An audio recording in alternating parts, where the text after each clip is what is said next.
Steps to import home decor. Are you thinking about importing furnishings for your business or home? If so, there are a few important factors you need to consider. In this video, we'll discuss the key things you need to think about before you import furnishings, including the cost of importing furnishings, the import process, the customs regulations, the best way to import furnishings. By the end of this video, you'll have a better understanding of the import process and be able to make informed decisions about importing furnishings. The cost of importing furnishings. The cost of importing furnishings can vary significantly depending on a number of factors, including the type of furnishings you're importing, the country of origin, the shipping method, the import duties and taxes. It's important to do your research and get quotes from multiple suppliers before you make a decision. You should also factor in the cost of shipping and import duties and taxes when you're budgeting for your project.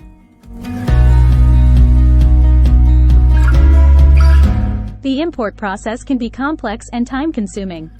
It's important to understand the steps involved in the process so that you can be prepared. The following are the basic steps involved in importing furnishings. 1. Obtain an import license. In most cases, you will need to obtain an import license from the government before you can import furnishings.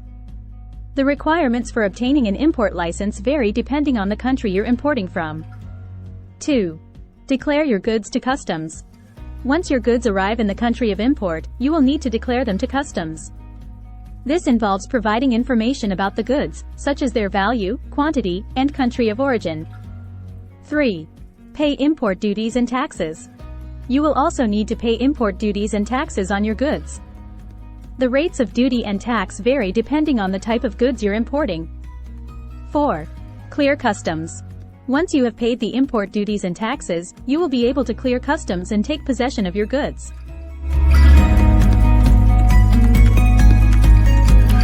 The customs regulations for importing furnishings vary from country to country.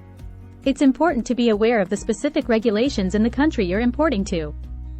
Some of the things you need to be aware of include the types of furnishings that are allowed to be imported, the restrictions on the quantity of furnishings that can be imported, the requirements for labeling and marking furnishings, the import duties and taxes that are charged on furnishings. The best way to import furnishings.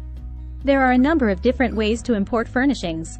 The best way for you will depend on your specific needs and budget.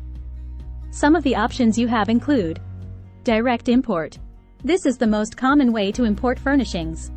You work directly with a supplier in the country of origin to ship the goods to you. A freight forwarder can help you import furnishings by handling all of the logistics involved in the process. This can be a good option if you don't have the time or expertise to handle the import process yourself.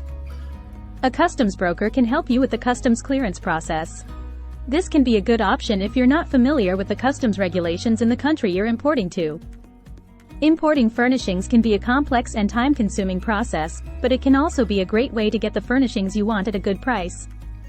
By following the tips in this video, you can make the import process as smooth and efficient as possible.